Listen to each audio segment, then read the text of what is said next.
Hello and welcome back everyone, we Weeb online, and today I'm gonna continue the story What If Naruto Was Captured by the Leaf, part 6. If you enjoyed this video, please give it a big thumbs up, and to watch more videos like this, subscribe to my channel and turn that bell notification on so you never miss an upload. Now wasting no more time, let's begin. Rooster was not happy with Deer's report. He lost 3 more ninja that he was unable to replace in the botched attempt to save the maid. He examined the island map he had drawn with the daimyo.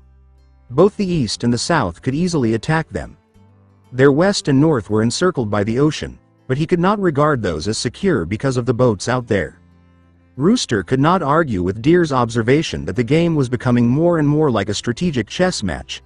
In that situation, he had essentially lost 2 pawns and a rook for nothing. Only the king and an indeterminate number of pawns were on the opposing side. By now, however, Rooster had lost 30% of his total due to injury or death. Even worse, as Gato threw his pawns at him, he would lose by attrition if he stayed on the defensive.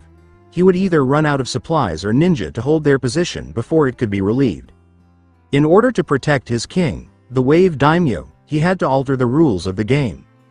The Chunin lookouts soon spotted the land forces that Gato had sent out. Again, Rooster scowled at the magnitude of the forces. Each had 50 people, mostly men dressed in wave colors. He instructed his ninjas. Along with 2 of the remaining Chunin, his team would take on the southern force. With the other pair of healthy Chunin, the other Anbu squad would take on the eastern force. For the time being, Team Yugo would stay in the wreckage of Uzushio as watchmen and the last line of defense. Gato gave the order to move in his special group. Among his finest men were these ones. All he wanted was for the subpar ninja that the impoverished Sound Village had sent him to live a longer life. He now regretted purchasing the 5 teams of low-level Chunin at such a low price. He had also whittled down his staff of missing ninja to just 1 squad. He was getting tired of worrying about the cost of this fight. He needed the daimyo to be gone and for his rule to be accepted as lawful. It was discovered that mercenaries who had abducted the Wave Daimyo were actually ninjas.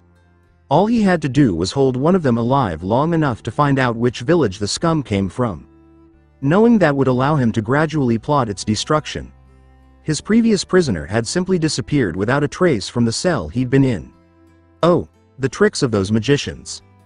Ships in the channel began to flash their lights, and shortly after, a ship near the Uzushio ruins lowered several small boats. The boats headed for the small beaches and rocky shoreline. Before anyone could notice, 30 men dressed in the private guard's colors climbed out of the boats and made their way toward the ruins in silence. Naruto examined his equipment one more time. Both Sakura and he had been forced by the circumstances to give the others all but one of their explosive tags, all of their shuriken, and the majority of their kunai. Right now, his well-worn kodachi served as his main weapon. Though quite challenging, the time Yugo-sensei had spent teaching him the sword had been fulfilling. Every time he used it for training, he became more confident. It would now accomplish the goal of all swords. Even though he made an effort not to think about taking more lives, it still bothered him. Sensei would often tell him that as a ninja, he had to find something else to focus on if it stopped bothering him. Although not everyone in hidden villages held that view, Konoha's teachings were based on it. Sakura nudged him, shattering his train of thought. "Pay attention to Naruto," the girl with pink hair warned him. He replied, "Sorry," flashing a little smile. Naruto concentrated on his task as the teenage girl went back to what she had been doing. Their task was to keep an eye out for any mercenaries who might have gotten past the ninja fighting the enemy and watched the eastern approach to the ruins. It was hard to stare at the low, grass-covered dunes for very long near the rocky cliff the once hidden village perched on. The grass began to wave hypnotically as it shifted from side to side. Every few minutes, the teenagers would gently prod each other to ensure that they were both keeping their attention on their assignments and to avoid boredom. Satisfied that there was nobody in sight, Naruto concentrated on the mental drill sensei had taught him to develop his sense of smell. All things considered, the ability proved to be above average but not powerful enough to require specific training. Sources of chakras started to show up in his mind's eye. He attempted to ignore the fact that most of the animals in the area were obscured by Sakura's chakra glow behind him. He got something off behind them, close to the shore, but slowly. From the ocean, A lone human-sized moving source had made its way up into the ruin's edge. He turned to his teammate and said, "Sakura, I feel something. Is there a lookout near the ocean?" The girl said, "No, just us." "Why?" Naruto narrowed his focus again and found more smaller sources of chakra energy. "There is something moving there and it is too big and too many to be an animal," replied the child. With concentrated attention, Naruto summoned two shadow clones with a hand gesture. While the other fled towards the beach to the north of them to investigate, one dispelled right away to take the information to the clone with Rooster. In under 2 minutes, Naruto trembled as the clone was violently banished. Naruto stood up and said, "Sakura, my clone was ambushed and killed. We have a problem." After making a fresh clone to be sent to Yugo, the boy decided to travel north himself. Sakura scowled as she examined her sword and the few shuriken and kunai she still had left. In a few seconds, she silently followed Naruto. The sounds of battle erupted off to the east. With the mercenaries closing in on his team, Bird swore beneath his mask. Most jutsu could only handle 1 or 2 of them because they had spread out so much. Because they operated in pairs and provided good cover for one another, these were seasoned mercenaries who may have faced ninja in the past. Few blind spots were left for his team to launch a surprise attack. Bird picked up his pace to confront the mercenaries, but he was unable to determine which ones were good soldiers and which were just cannon fodder. Once the fight started, the enemy had been able to encircle their position because they were outnumbered 10 to 1. Beneath 3 blades, a chunin fell to the ground, lifeless. The military ninja just lacked the inherent strength necessary to overcome his obstacles. Bird was aware that ninjas were not the best defensive unit to have against soldiers. Instead of standing and fighting, they were primarily strike and fade troops. Even the Anbu on the team had sustained minor injuries due to their inability to move around sufficiently. The bodies in the pile grew slowly, but not quickly enough. Bird gave the order for the 2 surviving members of his Anbu team to gather the injured and retreat from the fighting toward the ruins after the second chunin and one of his teammates had been wounded. Hopefully, the enemy would target him instead of pursuing the 2 ninja who were backing off. He grimaced, realizing that there was no way he could witness the birth of his niece or nephew. His teammates who remained were outside the blast zone. After 6 hand signals, Bird declared, "Fire style. Death Blossom." Nearly all of his remaining chakra was converted to fire type by the jutsu, and when it exploded, everything within a 50-meter radius was destroyed, including almost all of the enemies on the eastern battle zone. Bird collapsed to the ground, gasping for air and unconscious. After tending to the survivors and hoisting the unconscious Bird to safety, the remaining Anbu member and the chunin hurried back to base to tend to Bird's injuries. A blond man in Iwa looked around, feeling as though he had just missed something beautiful. Sakura caught up with Naruto as he closed in on the beach. "We will attack just like we did in the forest a few weeks ago, Sakura. Call out targets and I'll get them first. We have a few kunai and our swords. We start with the ones that look like leaders and inflict casualties first, then mop up afterwards," Naruto whispered. Sakura indicated some possible candidates while nodding. For a slashing attack, each genin slid their final kunai into a point-back grip. Despite the risk involved, the 2 had no other advantage until the enemy was inside the ruins. Running atop rocks, they bided their time until it was right. Because the lead man had just killed a ninja who disappeared in a cloud of smoke, Gato's men were on edge. They were on the lookout for any sign of an attack, and as the minutes passed and nothing happened, they became more focused. A mercenary twisted his ankle after slipping on the wet rocks. For a split second, the men surrounding him focused on the sound, and that served as the genin's cue to strike. They can quickly travel the 20 yards from their ambush point to the lead mercenary thanks to their chakra-enhanced limbs. Before the pale man in the front realized he was being attacked, he passed away from a slit jugular vein. Sakura went around the second man while Naruto pushed off a rock in his direction. One of the man's arms was sliced at the bicep by each genin. The men behind him realized they were being attacked when he screamed in agony as he fell. The other 2 men were now concentrating on the 2 teenagers in front of them. While the leading mercenaries stopped, the following ones continued on, and some of them gathered together among the rocks. Sakura almost smiled as she threw it into a group of 6 men and set off her 1 explosive tag on its kunai. The blast reverberated off the ruins behind them and along the shore. When the tag exploded, Naruto barely flinched as he and Sakura ran back toward the ruins. At that point, they were at a loss for what to do with well-prepared enemies. Training advised them to avoid standing and fighting if at all possible. The actual ruins covered several acres and consisted of numerous walls and broken buildings. Even after 25 years, the debris was still covered in moss and growing grass, providing the ninja with a labyrinth of hiding spots from which to fight. They turned to see the elderly man with the Uzushio headband and faded uniform behind them when they heard a noise. He said firmly, "This is my village, I will defend it." The fact that it was only a ruin and not a village was mentioned by neither genin. They looked at each other, then just nodded. The man gestured with his hands in a series. Whispering, "Rolling fog technique," he said. A bank of fog quickly arose from the sea and passed over the ruins. Mist settled, reducing visibility to a few yards. "I could make it as thick as the hidden mist technique, but I never was good at blind fighting and it has been a long time," Sakura heard him say. The girl heard the mercenaries swearing at the fog and offered the old man a sad smile. Pulling out her brass knuckles instead of the kodachi, she slid her kunai back into its leg pouch. Long-bladed weapons would not be as effective against more proficient swordsmen in the shattered debris. She climbed a broken wall and waited a dozen feet up, almost invisible in the mist, focusing chakra into her feet. Before vanishing beneath a henge, Naruto appeared to melt into the mist as he sought out a shadowy area where his clothes would blend in less.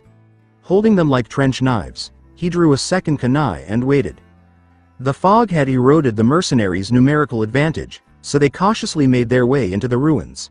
The other men divided up and formed groups of 3 or 4. The ninja were waiting, and they knew the fog was artificial. Turning around, however, would have meant Gado's death.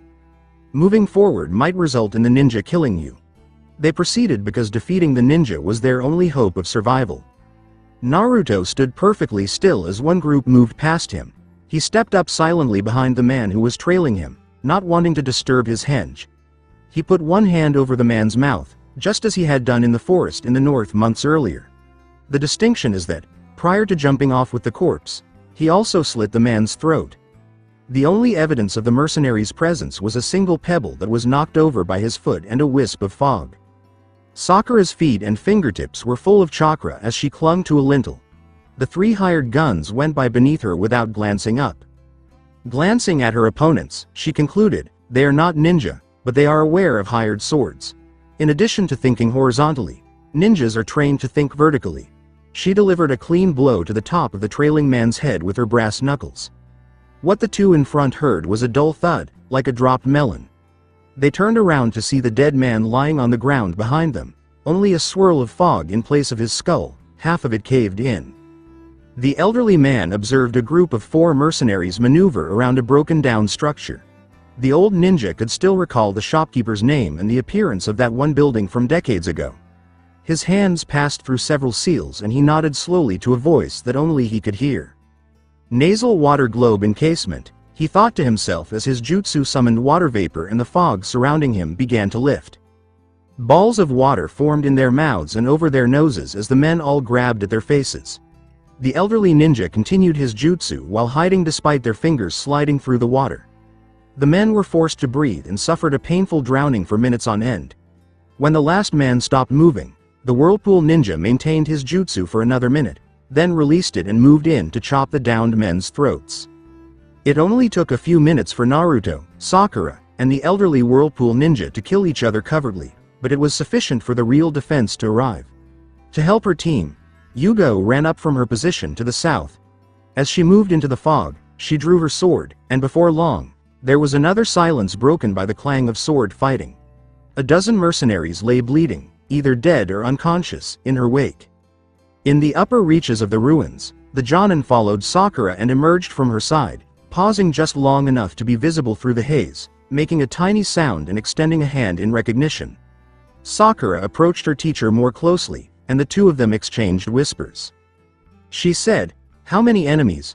The girl with pink hair counted out what she had and what Naruto had dealt with prior to using the fog jutsu. With a nod, Yugo continued with her kills. She led Sakura in the direction the code indicated they should go after calling out a coded bird to entice Naruto to a meeting spot.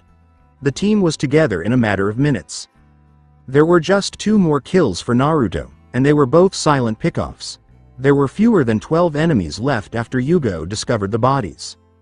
Yugo nodded to her students and said, "You are both doing a good job on hitting and moving.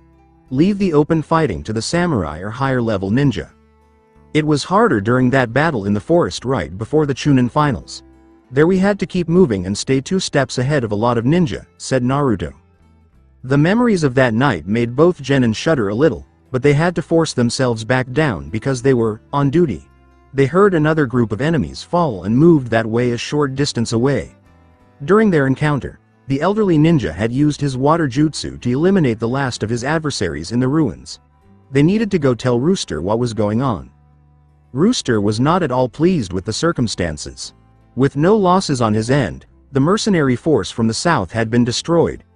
The attack on the ruins was successful as well, proving that the enemy was aware of their location.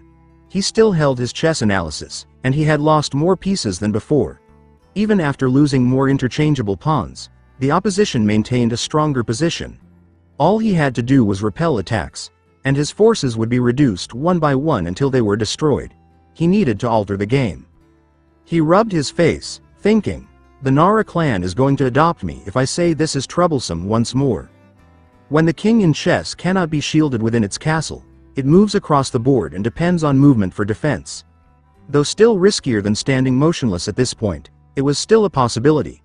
More pieces could now enter the game because this was a game of life in addition to chess. He looked up at the daimyo of Wave.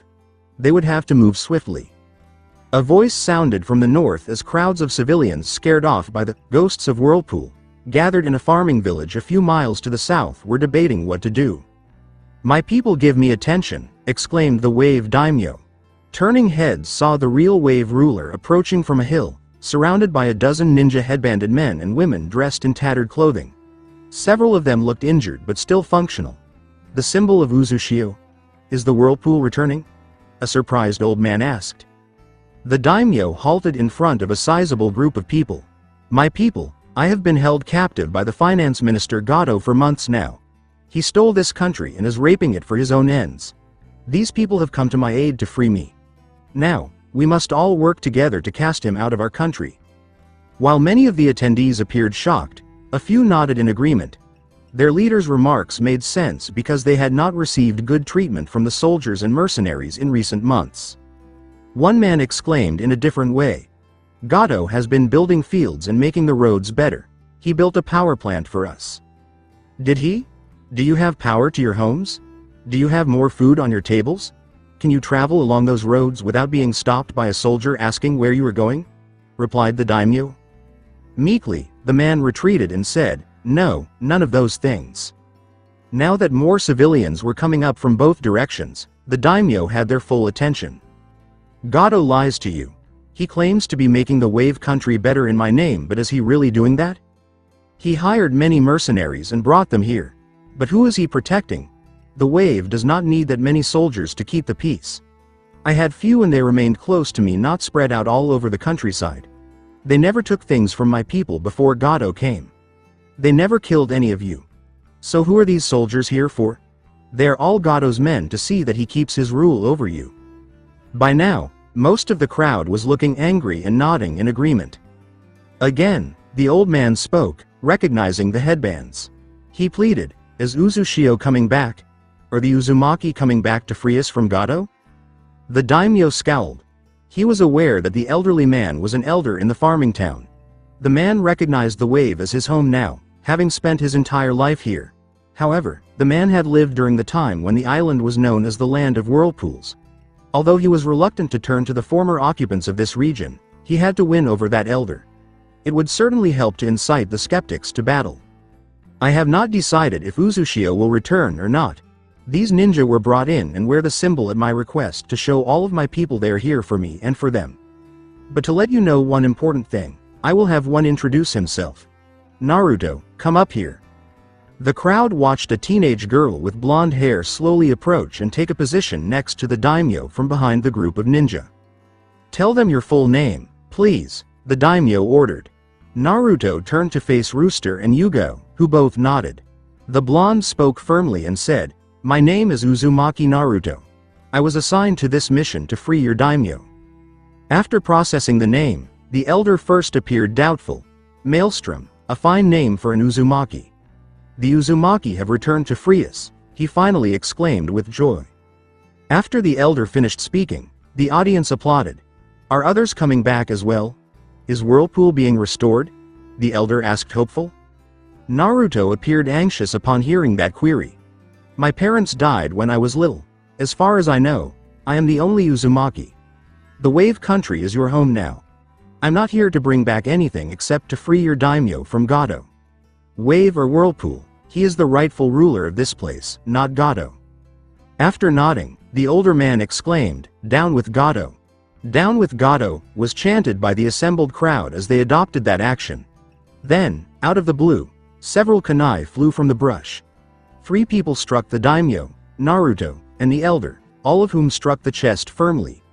After leaping at the bushes, the plain-clothed Enbu swiftly killed or captured a second squad of sound ninja. As the ninja clustered around the fallen leader, the crowd, stunned by the attack, gathered around the elder. With a small gasp, Naruto was rising again as the bloody kunai was being removed from his tunic. Naruto's armor was only partially penetrated by the tip, which did not cause any significant harm. The elderly man was having trouble breathing, but the people gathered around him were powerless to help him. He passed away after coughing up blood. Since the elder had been well liked by everyone and in his little farming village inside the Wave, many cried out in rage. In a sense, he was accorded greater recognition than the daimyo. A raspy voice called out, "Wait," just as the crowd was ready to storm out. The astonished assembly turned to see the daimyo standing once more, his robes holding only a single tear. Those in closest proximity could make out the gray, Enbu-style body armor protruding from beneath. Under his robes, the daimyo had been shielded by the formless chest piece of Yugo's body armor. He was now relieved that Rooster had insisted on taking this action. "Wait," he said once more. "We cannot just rush in or we will lose. I underestimated Gato once and we all paid the price. We must plan first and see the best way to win. Time is on our side for now. When the weather clears, we can get word out of the Wave for aid against Gato. I can see a few of my former guards in the group. I want you to organize the people here while I confer further with the ninja." As the Anbu squads drew nearer, Rooster scowled. He spoke softly to the daimyo. "Time might work for us, but as long as Gato controls the bridge and the ocean, we have no means of getting word out. Even with the animal summon relaying messages to Konoha, any help from them is days away at the earliest. Gato will work to crush us as soon as he can bring his remaining forces down on us." The daimyo gave a nod. "We have one other thing working for us. It appears Gato dismissed all of my personal retainers. None of the men in official uniform are people you need to worry about sparing. That would be the best place to start." Rooster gave a reciprocal nod. "About which we have some control," he remarked. He faced his ninja and gave them commands. "With the addition of local help, it gives us some more options. My squad will remain with the wounded Chunin on guard duty for the daimyo. His personal retainers along with trusted locals will form an outer perimeter. Bird, take Yugo's squad and go back to escort the daimyo's wife and the maids to us here along with the old ninja. The other squad and the healthy Chunin will go out on a recon and eliminate any uniformed enemies. Pay close attention to the ones who appear to be leaders. Remember that your basic mercenary fights for money and dying is a sure way to end getting paid.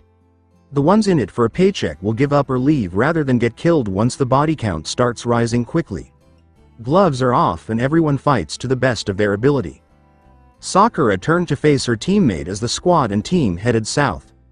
She said, "Naruto, you okay?" Naruto gave a nod of his head. The daimyo was pretty honest with the people, but he told a few lies as well. "We aren't here at his request. We only wore the whirlpool headbands because the old man asked us to before and the daimyo did again before we came here. I know they aren't big lies, but why didn't he just say the real things?" Yugo sighed, searching for a response. Naruto, if he told the complete truth right now, the people would lose faith in him and his ability to lead them. Gato would end up winning because the people wouldn't stand against him. He bent the truth, but the essence of what he said is still valid. It is kind of like what the Hokage said about the Yondaime defeating the Kyuubi. People are told he killed it, but in a way it is true. When you die one day, it will die with you. So, in effect, by sealing is within you, he did kill it. It is a small lie now that becomes the truth in the end, but it hurts less than the complete truth right now. As they made their way north to the ruins, Naruto gave it some thought. Shouts from different checkpoints in the harbor town erupted as sneak attacks started eliminating them one by one. The mercenaries and soldiers who were the youngest and least experienced were spared in each instance so they could flee. The ninja with the spiral headband gave everyone a clear message. If they wanted to survive, they had to leave Wave. Those few, having witnessed the execution of their superiors, ran away in terror. They went by others who were observing the scene as well. The payoff mercenaries started gathering their belongings and made their way over to the bridge. Even though the military in uniform was attempting to stop them, more people at the bridge started to join them, and soon a trickle of men crossed. The next group to be targeted were soldiers wearing the Wave uniform. They were ambushed by ninjas and killed by a man. As the afternoon wore on and the attacks mounted, a slaughtered patrol was sent back headless on their horses. The town's residents were aware that something was wrong. Those who had left early that morning were still not back. As the citizens locked themselves inside and prayed for their own safety, the streets became quiet and empty. Boar and Deer were happy that things were finally working out for them. Since the main activities of Enbu operatives were assassinations and stealth, they were in their element. They persisted in their efforts to weaken Gado's remaining forces. Mercenaries running from the fire country side of the bridge indicated that something was going on in Wave. Haku returned to the bridge after grabbing his master's sword. As he moved, the demon of the ice encountered little opposition. The lone man on the Wave side of the bridge who attempted to stop him was hacked to pieces. His squad abandoned their posts in fear, leaving the crossing unguarded as a result of that death. As word spread throughout the island, dozens more mercenaries followed in the footsteps of the first deserters. Men who were close to Gado eventually learned what was going on and informed him about the events in the town. Gado scowled at the state of affairs. By this point, he figured he was down to less than a quarter of his initial forces. For now, only his most devoted followers could be relied upon. To the rest of the people he thought were worthy of his time, he issued an order to be passed. It was time to get out of the Wave Nation. In less than a minute, he was on his way, having lost nothing of value locally that could not be replaced. It would not matter in the end. He had managed to extract enough cash from the nation to pay for everything he had spent trying to seize control of it.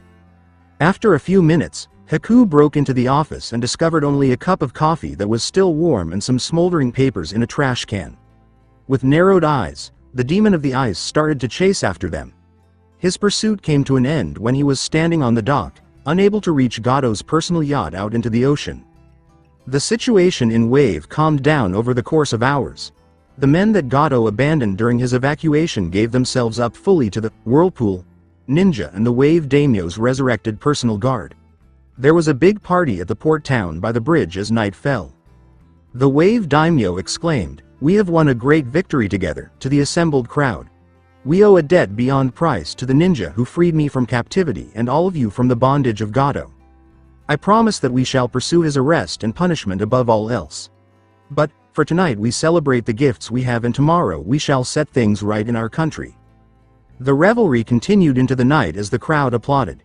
At some point, the Leaf Ninja vanished from view and left the island without a hitch after gathering the corpses of their own fallen. With a growl, Jiraiya held up the stack of notes he had acquired from the different legitimate and shadowy moneylenders he was acquainted with. Thus far, he has acquired almost 75% of Tsunade's outstanding loans and IOUs. Everyone who had sold them to him giggled but also promised to spread the word so that no one else would give money to the blonde Sanin ever again. Even my Icha sales from the previous 3 years hardly cover Tsunade's mounting debt. Since she won't have any money and won't be able to get any more, this plan will undoubtedly force her to come clean. The slugs and the toads made contact, but she hasn't called for one in more than a year, so that's a dead end. I'll need to think of additional assistance for this. As he sipped sake, Jiraiya thought, Sensei should be able to get me someone else. Moving silently, Naruto led his team back to Konoha. He was troubled by the whole affair in the Wave. Although they had completed their task, It felt unsatisfactory. The main perpetrator had, for the time being at least, escaped, but hundreds had perished.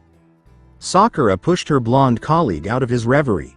The teen with pink hair said, "If you keep pouting, Naruto, your face will stay that way." Slowly nodding, Naruto opened his mouth to say something, but Yugo interrupted. "I know it is hard to accept, Naruto, but this was a good mission. We did the right thing for the most people. The people who worked and fought for Gato might not have been all evil, but a large majority were not what most would consider good people. They were gangsters and thugs. Hired killers. Are ninja that much different, sensei? We are hired and do missions that involve all kinds of unsavory things. We kill. We steal. What makes us any better than them?" Naruto said with a low tone. Sakura nodded involuntarily as she thought back to the family photo she had given the mercenary just a few days earlier. "We try to make things better for people, Naruto. So the people under our protection do not need to do the things we do or make the choices we make. So they can sleep at night without worrying if tomorrow they will die for no reason because someone with too much power decides they should die. In the end, it is not a major difference, but remember, we do it so others can enjoy the benefits of our sacrifices, and we hope that in time no one else will need to make them." Heading back to Konoha, Naruto just nodded and thought about it some more. Far ahead, the Konoha gates rose dramatically. 15 people wore tattered civilian clothing and came up to it directly. Some showed signs of healed wounds, and a few others moved a little more rigidly than one might anticipate. They had originally left as a group of 20. But their leader believed the fallen should have the dignity of being brought home in an open manner. Under fictitious names, their fallen were listed as heroes of the wave. The leader of the group, Rooster, an Anbu operative code, desired more for them at home. Prior to closing the final stretch to the gates, the group had been waiting for 30 minutes.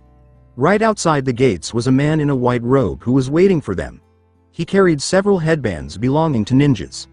5 stretchers with cloths to cover them were on the ground behind him. The group of 15 came to a halt and, as though sensing a cue, all knelt before the old man dressed in white robes. "Hokage-sama, we have returned from our mission to save the Wave Country's daimyo," Rooster said. "We are able to declare that the mission was effectively finished." Sarutobi Hiruzen, the Sandaime Hokage, nodded while wearing a somber expression. Rooster remained on one knee as he pulled out a sealing scroll and nicked his finger on a sharp piece of metal on his belt. He spread the scroll out on the ground before him and slid his blood across the first symbol on the scroll. "Well done to all of you," was his only response this time. Sarutobi stepped back to the gate itself before 14 rose from their kneeling position. A body materialized on the ground with a puff of smoke. The others with him moved the corpse carefully to one of the stretchers and covered it with a cloth.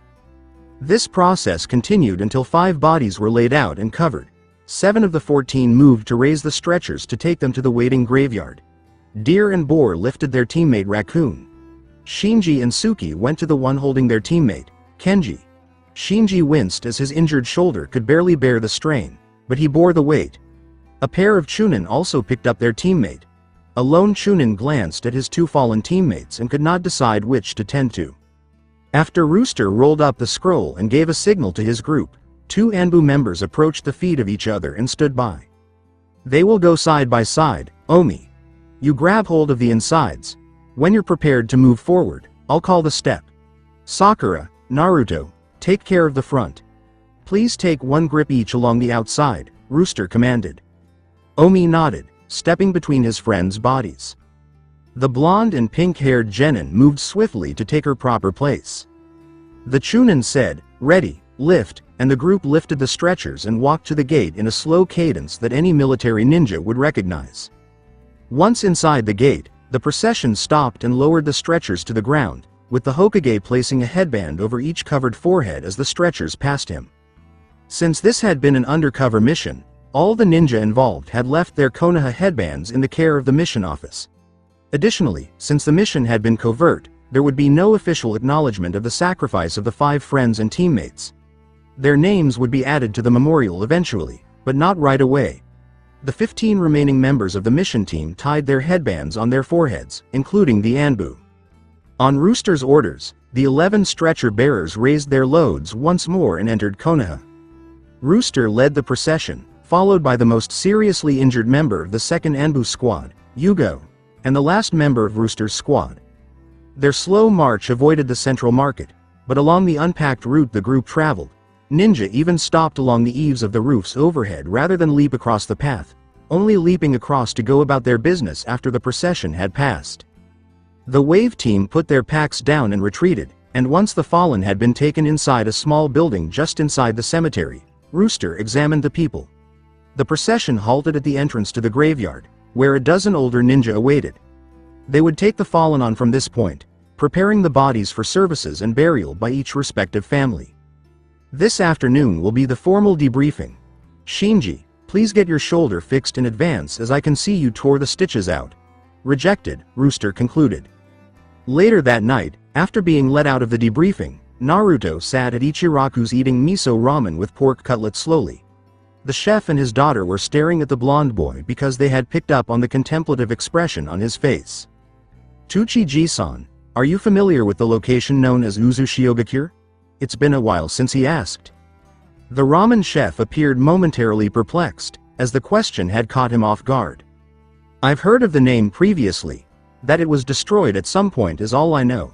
I am uncertain about which war, though, he retorted after giving it some thought.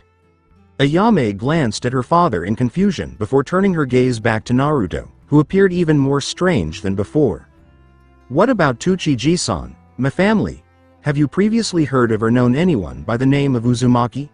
Naruto pushed, his tone a little aggressive. Tsuchi stirred the simmering ramen broth while casting a glance downwards.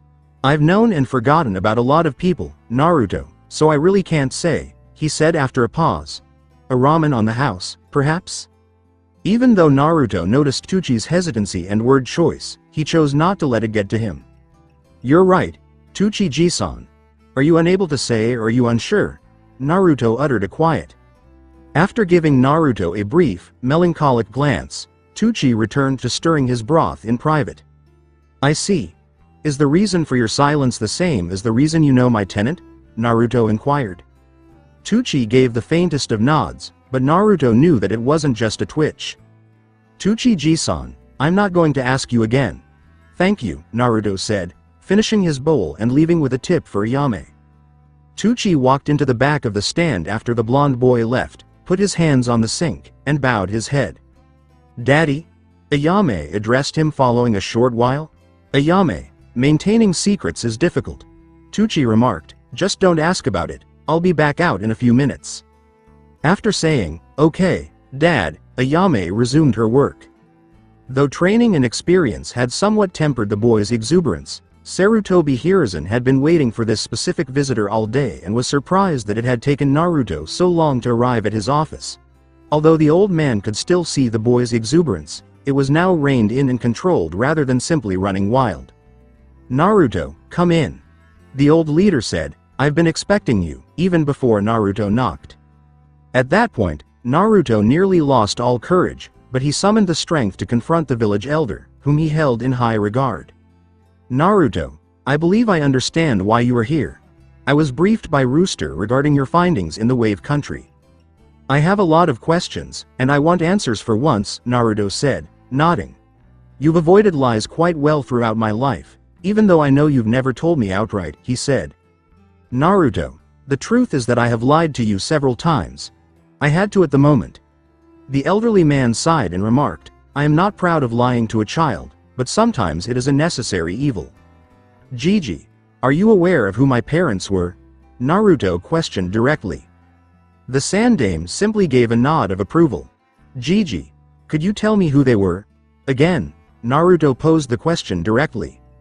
The old man sighed and exhaled a puff of smoke from his pipe, and Naruto remarked that he had never seen the Hokage look this old. My entire life, Naruto, I have looked forward to the moment when I could reveal your true identity to you and everyone else. However, that will also result in a lot of changes to how you and your future are perceived by others. Both friends and foes were plentiful for your parents. So my parents were well known?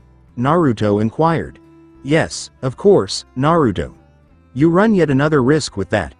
Your life would be completely altered by their notoriety and, in certain cases, infamy among other countries. Hiruzen puffed on his pipe again and said, There are people who would strike at you since they cannot reach you parents.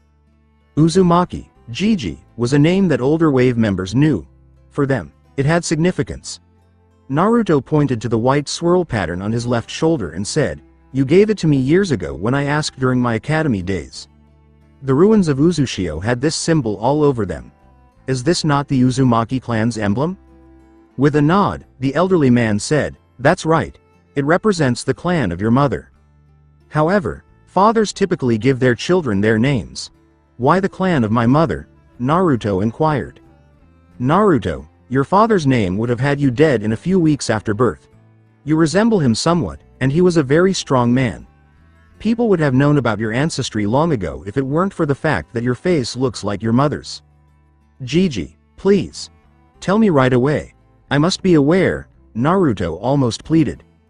Gradually, the Hokage got up and approached Naruto. Uzumaki Kushina was your mother. It is true that she was born in the pre-destruction land of Whirlpool and Uzushiogakure. She met your father here, but she was brought here before that for other reasons. Because of her long flowing red hair, beauty, and attitude, people dubbed her the fiery red habanero. His enemies called your father a lot of names. However, we referred to him as the Yondaime Hokage, Namikaze Minato, the Sandaime remarked. Is my father Yondaime? But he did this to me, Naruto stammered out. That's what a father does to his newborn. With his stomach clenched, Naruto shouted. Naruto, a desperate one. There wasn't much of an option for him. Something occurred shortly after your birth. The Kyuubi were on the loose and attempting to demolish Konoha. He had to stop the beast from destroying the village because your mother was already dying. Your father put up a barrier that prevented me from entering the actual sealing site, but your parents were there with you. I don't know much about the sealing process other than the fact that he employed the Death Reaper seal, a jutsu that ensangered the sealer's life. Would that there had been more time. If there had been even a few hours' notice, another action might have been taken. But there wasn't time to make decisions. He had to sacrifice you to save the village. Shortly afterward, the Shinigami tore his soul apart and imprisoned it in his stomach as payment for enclosing the Kyuubi. For him, there is no afterlife. Just constant agony. Even though Naruto could not forgive his father just yet, he could understand the high price the man had to pay and shuddered at what he had to pay. There is much more than what I have mentioned, Naruto. I believe we should put it off until later so you have time to consider what I have already said. What I have told you, I will not divulge to the village. After Naruto had sat quietly for a minute, Sarutobi said, "That is up to you to decide." With a simple nod, Naruto left the office. As soon as the Sandaime tapped a button on the desk, an Enbu agent knelt in front of him, waiting for instructions. Follow him, but stay hidden. Act only in the event that he does something foolish or causes problems with others. Send a message to Yugo instructing her to visit me first thing tomorrow morning, he commanded. The agent gave a nod and left. When evening turned to night and Naruto heard civilian parents calling their kids in for dinner, he gave a sad, wry laugh that he had never heard directed at him. Naruto had known since he was a little child that his parents were dead, but he had always held on to a tiny glimmer of hope that perhaps he did have some family out there. Perhaps an older sibling or uncles, aunts, or cousins. For the first time in his life, the hope of a true blood family was extinguished in Naruto. The history he knew stated that the Yondaime was an only child and that there was no hidden elder sibling for Uzumaki Naruto. His mother's village was destroyed, and the few survivors were scattered to the four winds. If any close relatives survived, he would never find them. Naruto walked for hours, winding his way home, almost feeling mocked by the unlocked door at his building's entrance. No lights shining through any of the windows, a stark reminder that he was alone. He just laid down, fully clothed, on his bed, and for the first time in years, allowed himself to cry tears of despair until he fell asleep. When Yugo arrived at the Hokage's office, the dawn had barely broken, and the Hokage gave her a quick glance over his desk before speaking. I told Naruto about his ancestry last night. You probably have a decent idea of who they were. Until Naruto wants someone to know, this information is still considered an S-class secret. It's his secret to tell whom he wishes, just like the Kyuubi he holds. I'm telling you as his team leader and teacher so you can help him. Sarutobi stated firmly. His parents were Yondaime and his wife, Uzumaki Kushina. Yugo said quietly while nodding. Yandaime-sama and Shippu-sama, the woman uttered. Yeah. Although few were aware of her professional alias, Yugo, you are absolutely right. It appears that Anbu upholds their pledge of silence and confidence. The true lineage of Uzumaki Naruto is only known to a handful of people, if that. Several people who know have tried to assist him in his life, but everyone was sworn to secrecy. I tell your friend Hiro that I know he was on her team and that he can talk to Naruto about her if he wants to. With I understand, Hokage-sama, Yugo turned to leave. A pounding headache woke Naruto, and it took him a few seconds to realize it was his front door that was being pounded. He dragged himself out of bed, straightened his rumpled clothes, and staggered toward the door. What? As he opened the door and saw Sakura waiting in her ninja garb, he complained. Pushing past him into his apartment, the pink-haired girl sulked, "It took you long enough to answer." "Gee, come on in and make yourself at home," murmured Naruto, his tone slightly sarcastic. "Thanks, I will." Sakura grinned and took a first look around the apartment, her only previous experience inside being the night they had gone down to Root. She had avoided going inside when she sunbathed on the roof. Her perceptive eyes noticed a few items that needed cleaning, but other than that, it was in good condition for an apartment belonging to a teenage boy.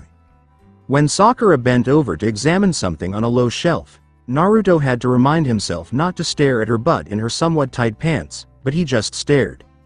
"So, Sakura, what would you like?" When he had had enough of her inquisitiveness, he asked. "You seem to be depressed for the most of our return trip, so I thought I would try to lift your spirits." "Naruto, you look so much better when you smile. When you're not, it feels wrong," the woman said. A dry remark, "Not a whole lot of reason to be smiling lately," came from him. "No, there hasn't," Sakura remarked quietly.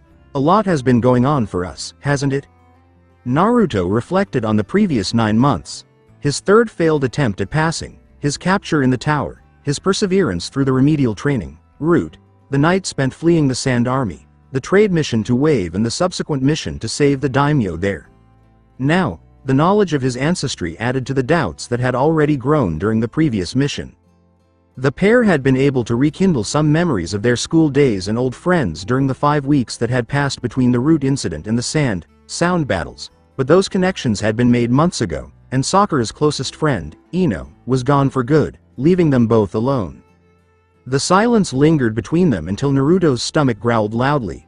They had been through more than their friends had seen or imagined. They had killed and did not even know how many deaths could be attributed to them.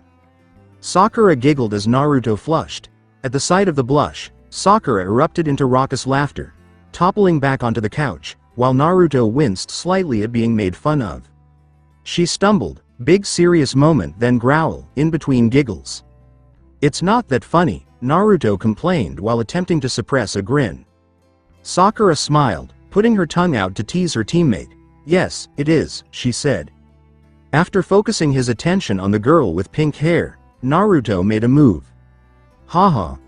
The pink-haired girl tried to roll off the couch to escape, but Naruto held onto her waist, and with a thud, Sakura found herself on the floor with Naruto lying on top of her. He shouted as he pounced on the girl, his nimble fingers moving in at her waist and beginning to tickle her.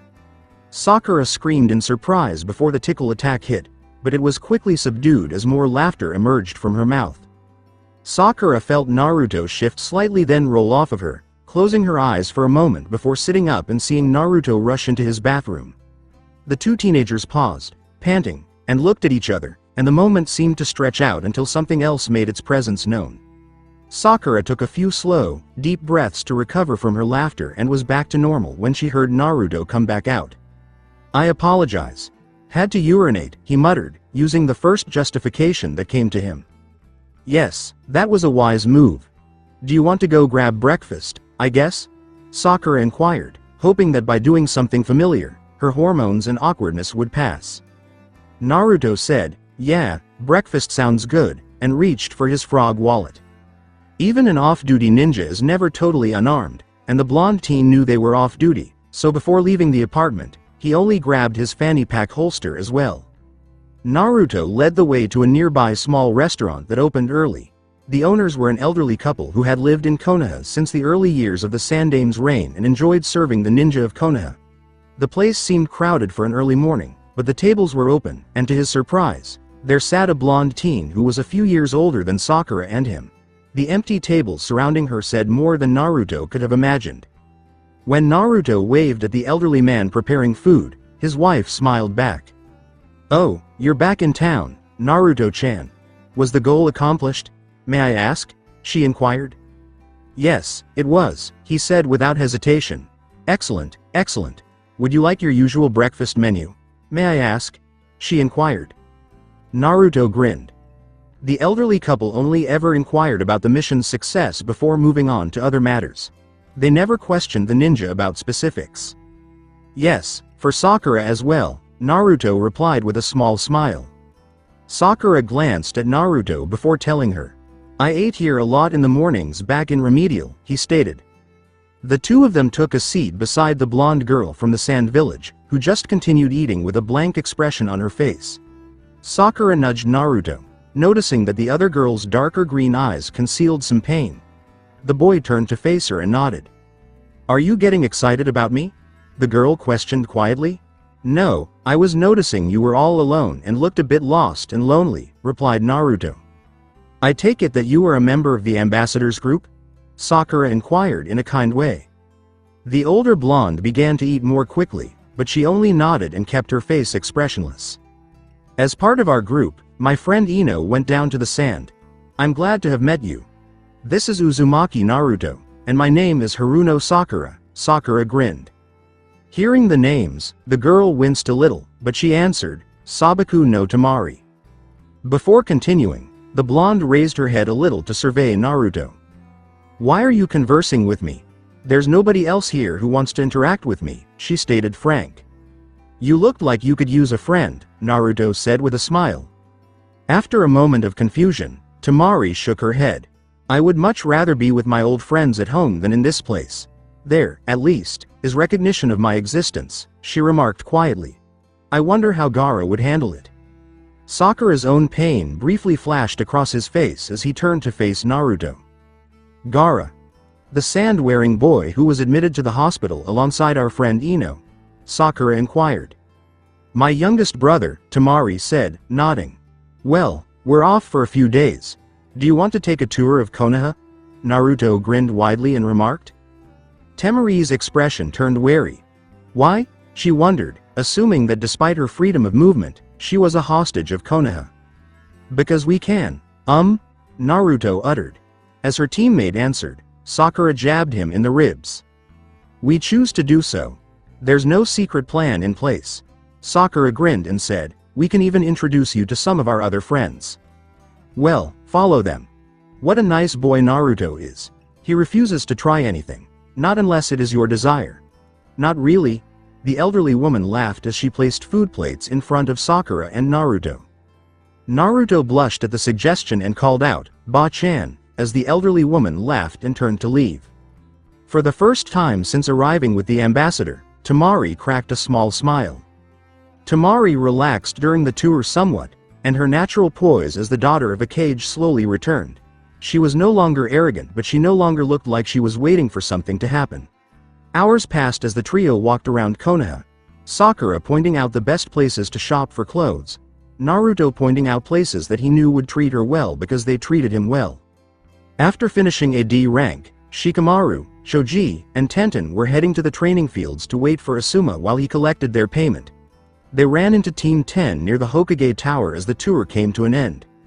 Asuma caught up with them as they talked about ordinary things, and Shoji smiled and even stopped eating as they walked toward the training area together.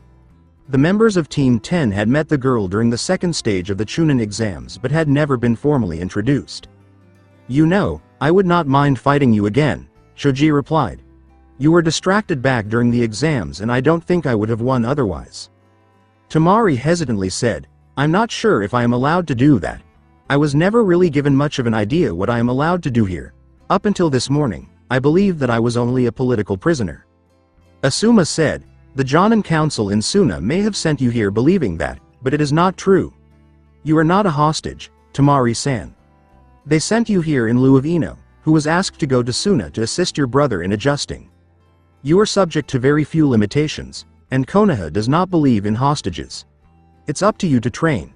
In fact, you might want to try a rematch with Choji.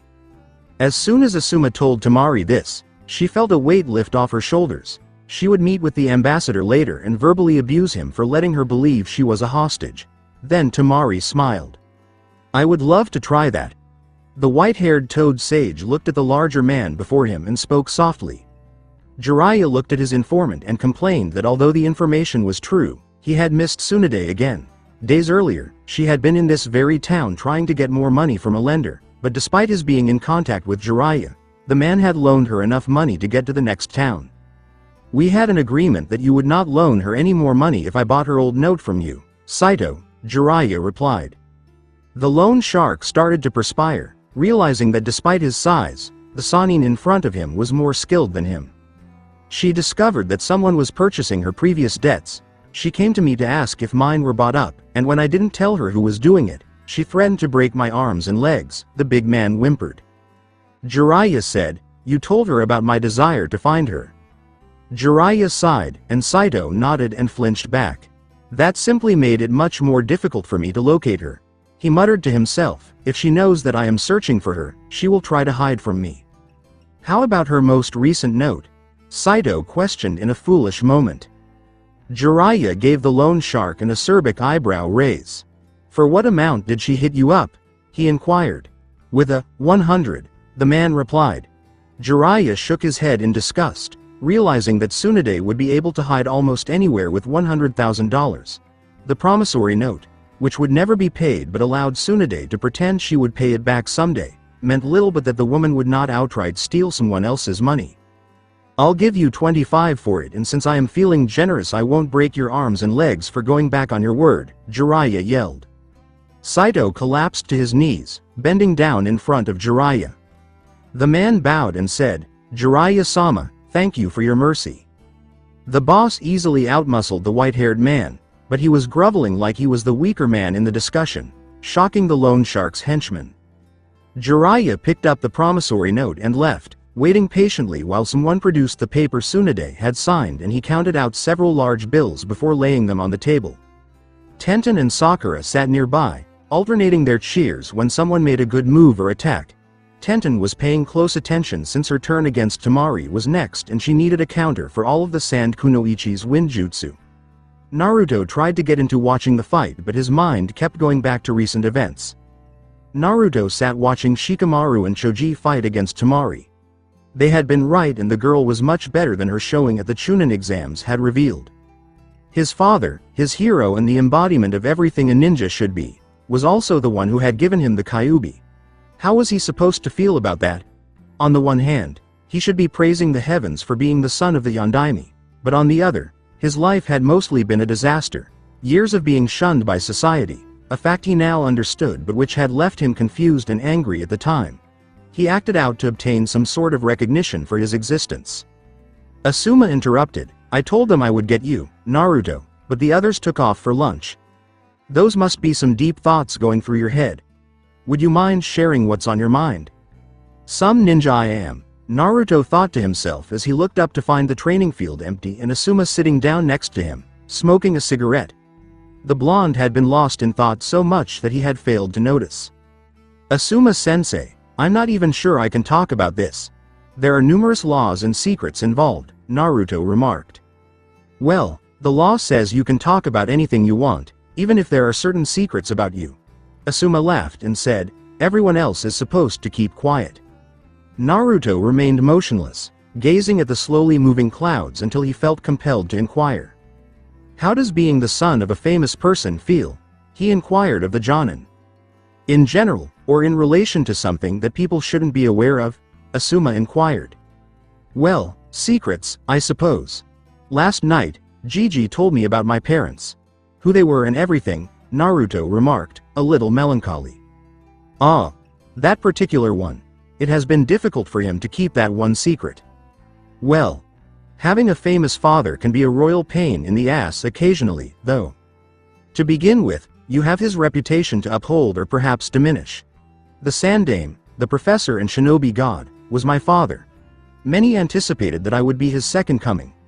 I never wanted that, not even as a child. All I wanted to be was Asuma, not the son of the Sandaime. At the moment, my nephew Konohamaru feels the same way. It was crazy at times, but being a ninja is the family business, and I never intended to be anything else. I only desired to be myself. Asuma laughed once more. Once I started my training, we frequently disagreed. Having trained the Sannin, Dad believed he could train his son just as well. That was not acceptable to me. I was fine in everything, but having my dad as Hokage made me feel really amazing. To take a sly shot at my conceit, he had another team kick my team into the ground. I was furious at the time and increased my efforts. Ultimately, I simply turned around and accepted the daimyo's ninja guard's offer. But, Naruto, do you know what? It truly is the greatest thing in the world sometimes. He is, after all, my father. Upon observing all the other children, you can conclude that my dad is more awesome than their dad. At the end of the day, Asuma says, he may do things that irritate you, but he always tries his best to just be dad. After a few more minutes of contemplation, Naruto grinned and turned to face the Jonin. Your father is fine, but I had a much better one than him, he essentially yelled. As if, meh. Your dad is not nearly as good as mine. He had been Hokage for an eternity, longer than anyone else. With a smile, Asuma purposefully raised her hand to take the bait.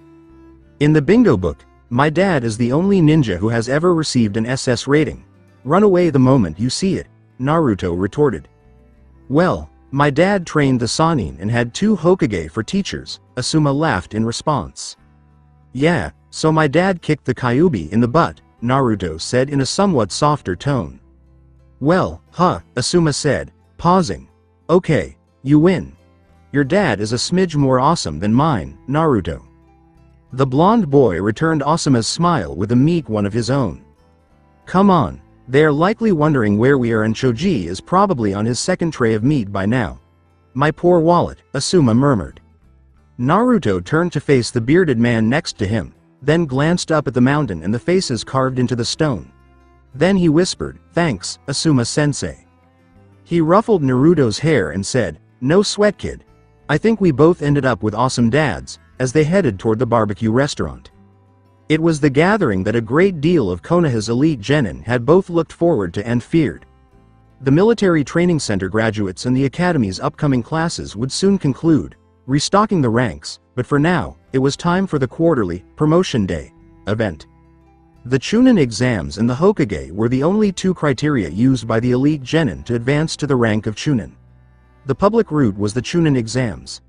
It was where villages displayed their prodigies in order to gain more employment. There was a public promotion, which many military personnel referred to as being below the zone. Seldom would the exams turn more than 3 or 4 fortunate people into Chunin. However, it was not feasible to produce about 10 Chunin annually through the public Chunin exams for a force that numbered in the thousands. Every year, hundreds were required. Promotion was essentially a formality for those in the military.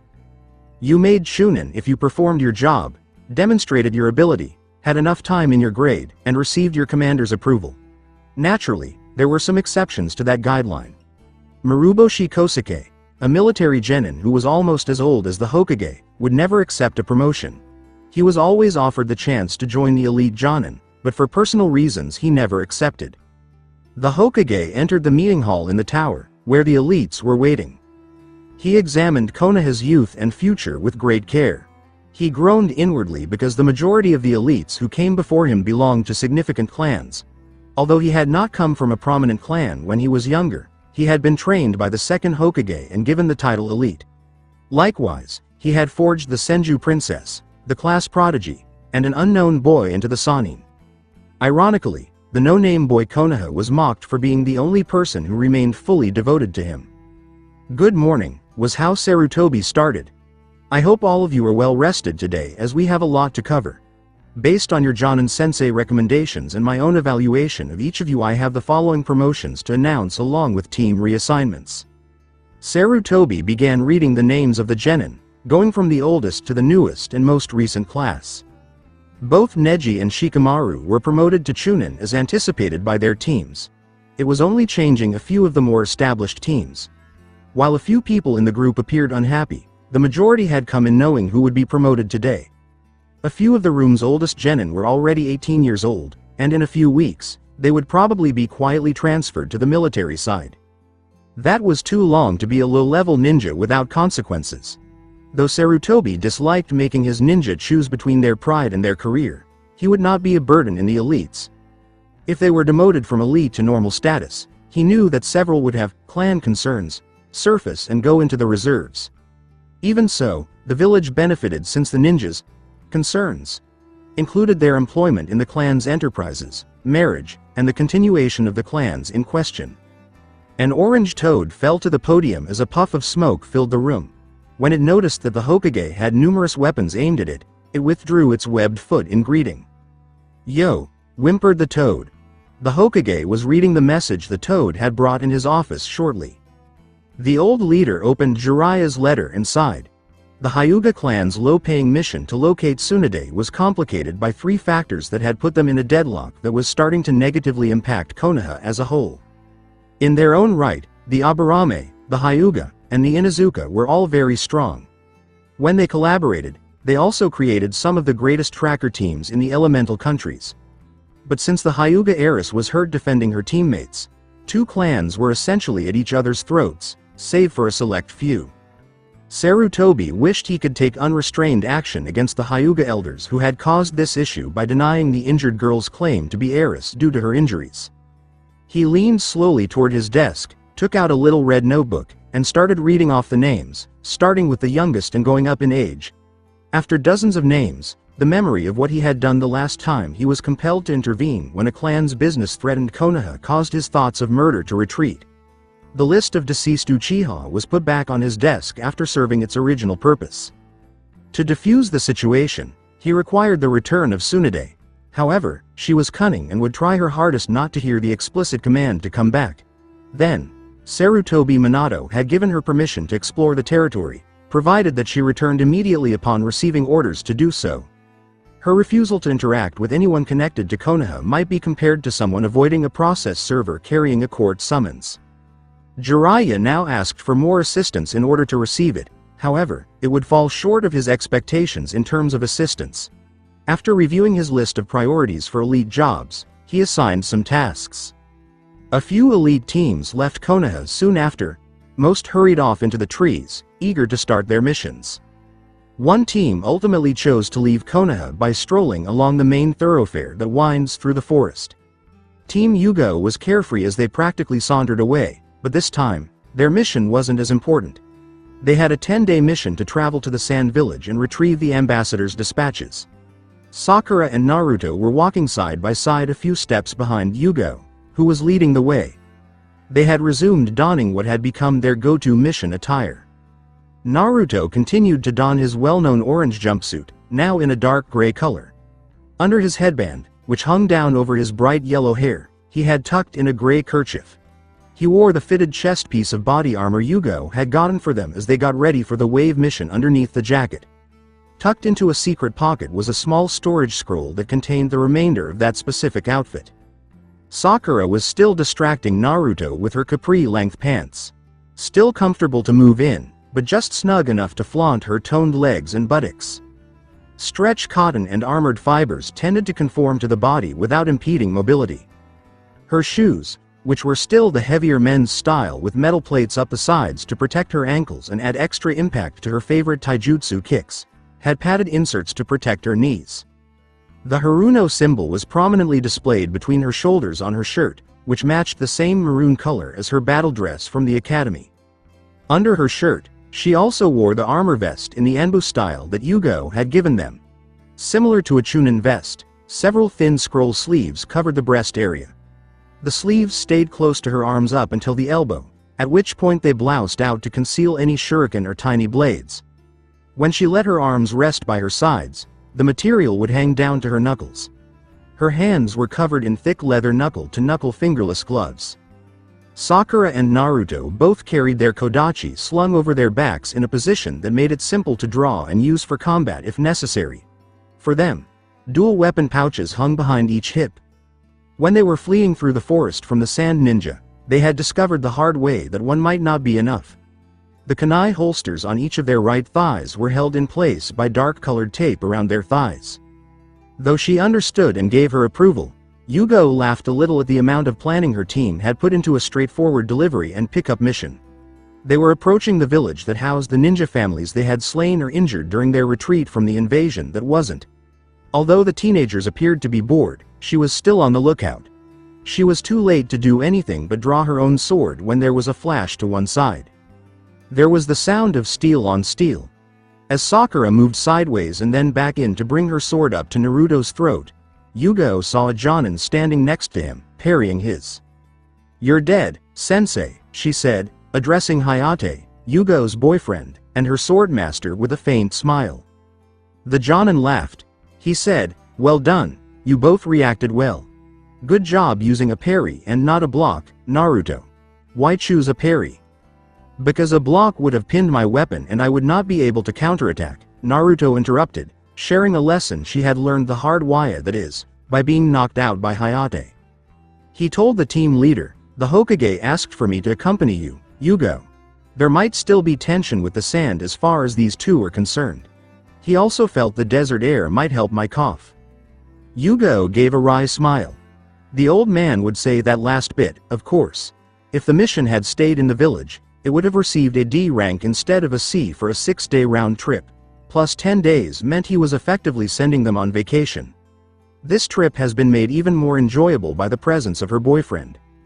Team 8 hurried to their meeting with Jiraiya, which was far to the east.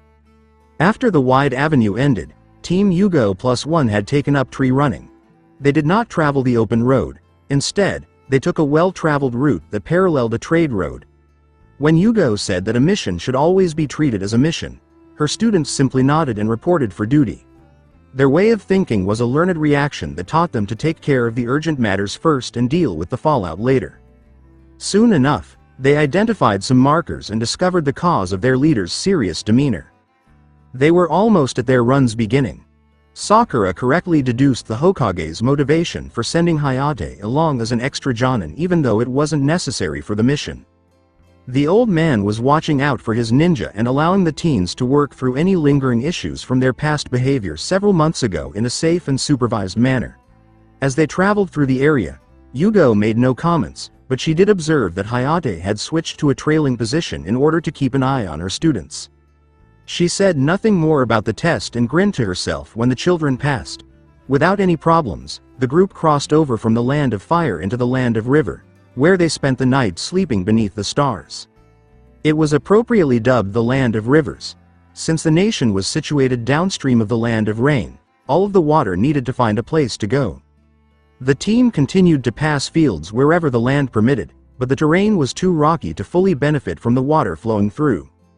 Although the nation lacked a ninja village of its own, leaf, sand, rain, grass, and rock ninja traveled through it frequently. The team remained vigilant because sometimes ninjas with a grudge against a different village would attack without warning, sparking fights. In a place like this, where missing ninja would be looking for work, bounty hunters also prowled the land. Early in the day, the team stopped to rest and resupply at a trade town close to the border between the river and the sand. The teenagers shared a room with separate beds because Hayate chose to stay with Yugo. They chuckled and exchanged a look before falling asleep. The following morning, Hayate and Yugo appeared content despite being a little tired. They headed for the border around mid-morning. The land rose away from the rivers, and the trees became fewer in number. The open plains with strewn bushes became the defining feature away from the rivers, forcing the team to the ground. The group came to a halt just beyond the border and began to move. Yugo just gestured to the teenagers that when they were contacted, she would be the one speaking. A patrol from Sand arrived a short time later. Only one person stepped forward, the others staying far away. To show the patrol the sealed package, Yugo took out the diplomatic pouch they were going to deliver in the mission orders. With a token to carry, the patrol departed Yugo. Yugo gave the team the go-ahead to communicate after they had gotten sufficiently far away. Naruto inquired, "What did they give you, sensei?" "It is kind of like that necklace from the wave, Naruto." The patrol ninja puts a small chakra charge into the token that dissipates after a few days. It allows patrols further in to see that we have been met and approved to continue on our way deeper into the country. We will always be considered a threat as we are foreign but less of one as we have a mission to the Sand Village itself and we came in openly, Yugo said. The grass soon became scarce as the terrain changed to more desert-like conditions. In the distance, they could see dunes rising as the dirt turned to sand. The open desert at Wave Country seemed to stretch on forever after a lifetime of being surrounded by trees, something the ocean there had not done. Naruto noticed that the sky was devoid of clouds and appeared larger. Naruto felt small for the first time in his life. This reminded him of his other recent problems. Sakura nudged him to come out of his reverie. She whispered to him, "You're not paying attention, Naruto." "I apologize," he said. The girl with pink hair asked, "You've been spacing out a lot the past couple of weeks, anything you can talk about?" They went on in silence for a minute while Naruto considered. He motioned for Yugo to take a break and rest. The team made sure it was secure before sitting in the only shade they could find, with their teacher's approval. "You remember all the Uzumaki stuff and Uzushio ruins back in the Wave? Well, after we got home, I talked to the old man about it. He knew he could not keep it a real secret or distract me any longer, so he told me about my parents," Naruto said with a soft voice. "Oh," Sakura also uttered in a low voice. "I guess they were ninja?" "Both my parents were. He only told me who they were but nothing about them as people yet. I guess he didn't want to overload me. He implied a lot more was going on at the time too. My mom was an Uzumaki named Kushina. I got her name after they died. My dad Here Naruto stopped. My dad was the Yondaime, hurriedly concluded Naruto. Sakura merely gave Naruto a brief glance. She looked at him to see if anything from the few images of the fourth would match what she could see of Naruto, partially out of shock at the news. Yes, the hair. Perhaps his eyes, but his face did not resemble the face on the mountain. At last, she said, "Wow, that is something pretty big." Naruto gave a nod. "It's been bugging me since I found out. I wanted to tell you but it was just so big a secret for so long. My hero is my dad." Sakura chuckled and said, "There are worse people to be your hero, Naruto. Are you sure you should be talking about it to me? The Hokage said I could tell anyone I wanted to. But that creates a whole new problem. Who can I trust with it? A few people knew and were sworn to secrecy. Sensei knows, old man Chuki knew but he had to keep quiet. I think it bothered him some not being allowed to tell me. Him and Ayame always treated me nice and I don't think Ayame even knows. I want people that want me around as Naruto before they want me around as the son of the fourth, you know. You've seen Konohamaru and how he gets when he tries to be himself, not the honored grandson. Now, I have that kind of fake respect waiting for me but none of it is mine. It is all respect my parents earned and I just happen to be their kid." Naruto looked up. Sakura leaned over and gave Naruto a small but sharp blow to the head. "Baka," she uttered with kindness. "Your friends will see you for who you are. Choji and Shikamaru wouldn't care in the least. Choji would eat, Shika would call it troublesome. Ino might squeal like a fangirl at first but get over it. As for me, you're my teammate, my best friend and someone I trust with my life. You are Uzumaki Naruto and who your parents are does not define who you are. You stay all moopy like this and I am going to have to start smacking you around again, got it?" she said with a smirk. Naruto eventually returned Sakura's smile, saying, "Thank you," and they sat in silence for a few more minutes. Hayate yelled, "You done being all sensitive and weepy?" Naruto was tempted to respond with a retort, but he chose to ignore it and get up to continue their journey. After the wave, Sakura had surmised that Naruto was not just a Jinchuriki of the Kyuubi, but something more. His parents must have been significant figures in the Whirlpool country to be kept such a secret, given the high regard in which the Uzumaki was held.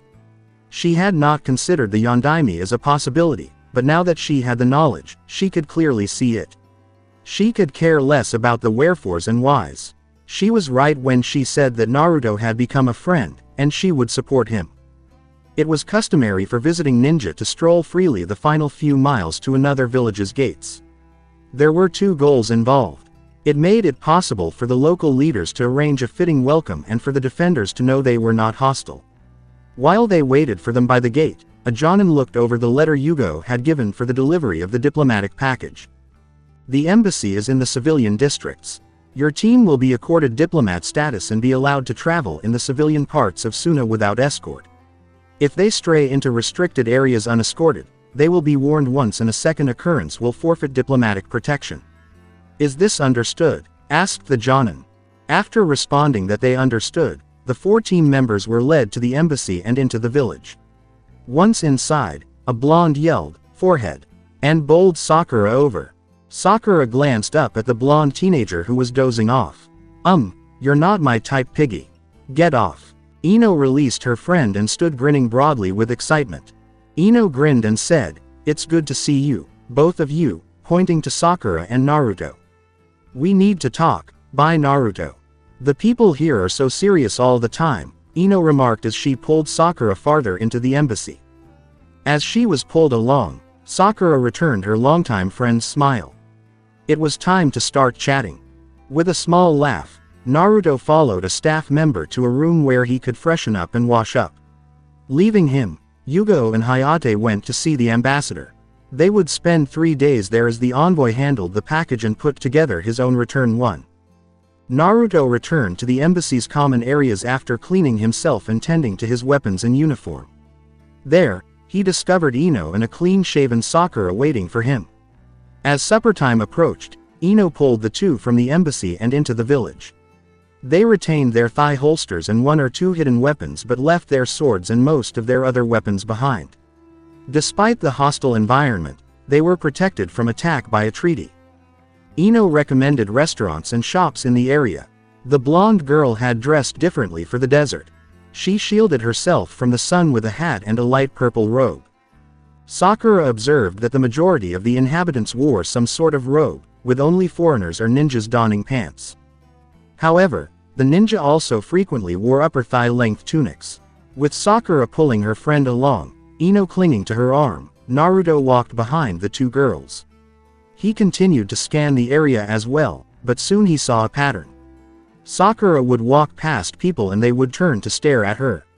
He immediately noticed they were appearing a little lower, even though at first he thought it was because of her pink hair standing out.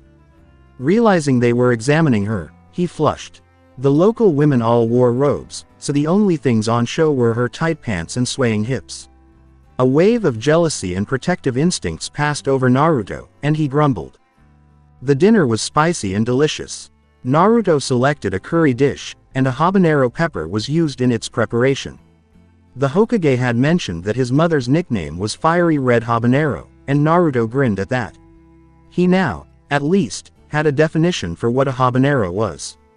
When Ino returned to the embassy, Naruto stopped her before she could run off to have a long gossip session with Sakura. He talked about how the locals were all observing Sakura, specifically focusing on one part of her body. Ino gave a knowing nod. She was going to handle it. She had spent months interacting with the locals. She thought Naruto sounded jealous, so she grinned to herself. Naruto received no further updates on the matter, but the next morning Sakura and Ino strolled into the embassy dining hall after an early shopping trip. In addition to her regular uniform, she wore a maroon partial apron skirt that covered her rear half from her waist to her upper thighs, leaving the front uncovered. She gave Naruto a sidelong glance, grinning a little, and then whispered, "Thank you," in his ear. All Naruto did was blush and reply, "Welcome." Ino had taken the pair shopping again that afternoon.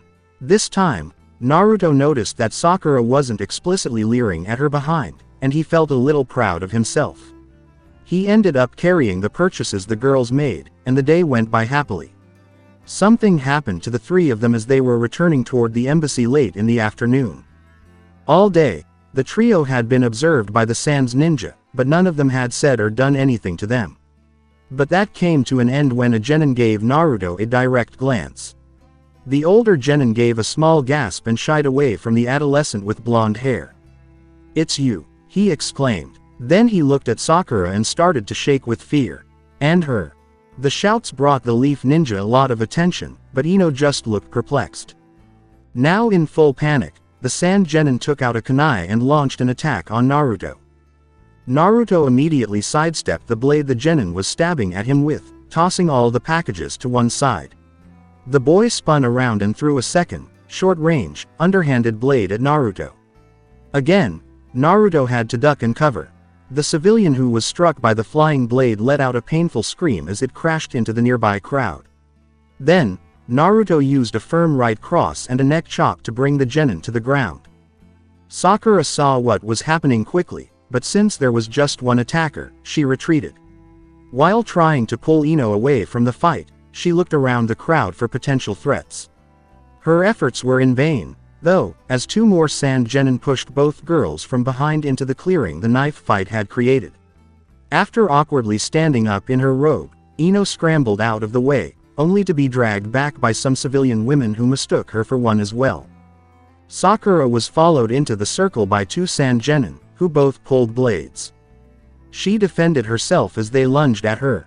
A few chunin and additional sand genin joined the assault, and soon the marketplace was the scene of a full-fledged melee. Angry ninjas surrounded Sakura and Naruto as they were pushed back to back. The two moved fluidly in defense, sending assailants reeling as they warded them off. A few kunai that were thrown were knocked to the ground because if they dodged, their teammate would be struck in the back. Sakura yelled, "You're three, chunin coming in open," as Naruto kicked out and knocked the woman down with an abdominal kick. Flipping overhead, Naruto yelled back, sending the man flying over Sakura and into another attacker with a judo throw on a diving attacker. This is how the fight went on for nearly a minute. Fortunately, no one had initiated any jutsu thus far, but given the pace at which the fight was developing, that was about to change. The leaf ninja was suddenly surrounded by a wall of sand. Every sand ninja engaged in the battle discovered that any part of their body that touched the ground was also gripped by sand. A raspy voice asked, "What is going on here?" A teenager with red hair entered the room, carrying a big sand gourd on his back. As soon as Ino broke free from the civilian women and ran to the boy, she joyfully exclaimed, "Gaara!" Gaara glared at the ninja and said, "Well, like they started it." A few of the sand ninja gestured to the sand in the middle. Gaara gave a grunted gesture, causing the sand surrounding Sakura and Naruto to fall. The two remained poised to protect one another. The security personnel were pushing through the crowd when someone yelled, "Everyone stand down." Gaara snorted as he turned to face Naruto after glancing at them. In a harsh voice, he questioned, what was happening here? Before speaking, Naruto bowed his head slightly out of respect. Pointing at the initial attacker, he said, "That guy screamed and attacked me while Sakura, Ino, and I were doing some shopping." Naruto paused for a moment and gestured to a spot that was devoid of anything, saying, "I tossed the packages over there." Packages which have seemed to have vanished. Gaara yelled, "Where are the packages?" Loudly. Several packages appeared to materialize at the circle's edges as though through jutsu. Sand raised them into a pile at Ino's feet. With a somber tone, Gaara questioned, "Is that all of them?" After that, 3 more bags surfaced and were raised to Ino. "Go on," Gaara ordered. Naruto gestured to a location where a number of people were gathered around a civilian who was injured and said, "He came at me and threw a kunai which hit someone over there." Sand brought a bloody kunai to Gaara, lifting it. With a glance at it, the teenager nodded. With less insistence, he said, "Go on." He kept screaming and attacking me and some others began to join in. They pushed my teammate into the fight and we kept defending ourselves. We were not trying to hurt anyone but a few of our attackers might need medical attention, Naruto said as he pointed to a few wounded sand. Gaara nodded, glancing at the security detail before the sand dragged the genin who'd initiated the fight over. "Explain." Gaara gave the genin an order. The still frightened genin kept glancing from Gaara to Sakura and Naruto. "It's them," he managed to mumble. Gaara demanded, "What about them?" At last, he stammered, "Them. From the forest in the land of fire. They were on that team." There was a murmur among the audience at that statement. The genin broke free from the sand and ran through the crowd, screaming, "The red monster. Don't let it get me." Again with blind panic. "Uh-oh," Sakura muttered. This could be trouble. When the genin had fled, the crowd still mumbled. A few antagonistic voices were starting to emerge since many people had heard about the chase through the land of fire's forest. What turned out to be a lone leaf squad had killed dozens of Suna ninja and wounded over 100. 2 of the guilty ninja were now directly in front of them. "Enough," let out Gaara's rasp. "They are here as friends, not enemies." Sakura said respectfully, "Maybe we should go somewhere else to talk, Gaara-sama." With a nod of agreement, the teenager with red hair turned to face the commander of the security force. Gaara commanded, "Come with me," in his rough voice. Then he extended his arm to Ino, who accepted it with a smile. With the security team leading the group, Naruto and Sakura snatched up the shopping bags and trailed behind the couple. The sounds of the market faded behind them as they took a brief stroll. The group turned one more corner and came upon a sizable circular building in front of them. The Sands Tower and Administration Building, which houses the Cage's office. Leading the Konoha ninja to the front door, Gaara did not hesitate. The guard said sharply, "Good morning, Gaara-sama, Yamanaka-san," then turned to face Sakura and Naruto. "They're on my side," Gaara growled. The disturbance in the marketplace was them being attacked. "Send for Baki-sensei." With a nod, the guard moved aside to allow the group to pass. A short distance into the building, the redhead showed them the way to a tiny meeting room. Gaara took a comfortable seat at the head of the table, while Ino took a seat across from Sakura and Naruto. She was aware that this was an official matter, but it was unlikely that the ambassador would be required to intervene just yet. She would have to attend the meeting as an official advisor representing the Konoha delegation. She skillfully placed her headband on her forehead by reaching into her robe and removing it. Gaara gave her a look and gave a nod. A short while later, a big man with a half-veil covering one side of his face and a sword slung on his back entered the room. He first glanced at the Leaf Ninja, then at the composed Gaara. He asked Gaara, "So, what is going on?" "There was a fight in the marketplace, Baki-sensei." "With complications," Gaara said. "The ambassador's aide and their latest courier team were in the market and the courier team was attacked by some rowdy genin. A brawl broke out with a civilian hurt by a kunai thrown by one of ours. These two just defended themselves and over a dozen genin and chunin injured in some fashion, none seriously. The one that started the fight merely called him." Gaara looked at Naruto, the red monster, and was completely panicked. Baki nodded slowly, taking time to consider the details. "So, this is merely a debriefing, not a diplomatic incident," he stated. Ino raised her voice. The genin that started things shouted out, "Red monster. Don't let it get me," at the top of his lungs in the middle of the marketplace. "There are bound to be some repercussions if an explanation is not made." Baki gave another nod. He questioned, "So why would this genin do such a thing?" As he examined Sakura and Naruto, observing that the blonde boy had facial hair like whiskers and the girl was wearing a shade of red. The two were calmer than any other elite he had encountered, despite their unconventional attire, which was typical of Konoha elite genin. But their eyes spoke volumes to him beyond their looks. They were more than just genin. Sakura inquired, her voice measured, "Was this genin injured in the recent battles on the paths to Konoha?" With a diplomatic lurch into the ongoing conflict in the woods, Baki said, "I think he was. I would need to check to be certain, but a large number of injuries occurred during that night in the forest. The last encounter during that night referred to a large amount of chakra released that was red in color. Eyewitnesses say that there was a blonde male involved who rescued a female prisoner with pink hair," Baki said while staring at Sakura. "The reports say she fought well and alone before being caught. The last fight taking 4 lives and over a dozen wounded, one of which died later." Sakura remained expressionless, but she moved her feet slightly beneath the table, getting ready to get up and fight if necessary. Naruto caught her train and got ready too. Baki was pleased by the two's professionalism and anticipated that they would be strong going forward. The man in the veils raised a hand. "You will not be harmed or judged over the actions of that night. I do find it odd that the Hokage would send people from that night to Suna as genin couriers, elite or not. Yamanaka-san and I have been best friends most of our lives, Baki-sama. I assumed that Hokage-sama sent me along to visit my friend." "Nothing more," Sakura said. "Ah, I'm touched." Forehead, Ino grinned. Sakura gave Ino a glare, but when she saw her friend smile, she softened a little. Sakura firmly remarked, "This is on duty stuff, piggy. Be professional." The on duty remark from Sakura made Ino lose her smile. Although she wasn't quite sure what the girl with the pink hair meant to say, Ino nodded and put on her more put-together appearance. Although Baki observed that the banter was natural, he soon discovered that the two girls had received different training.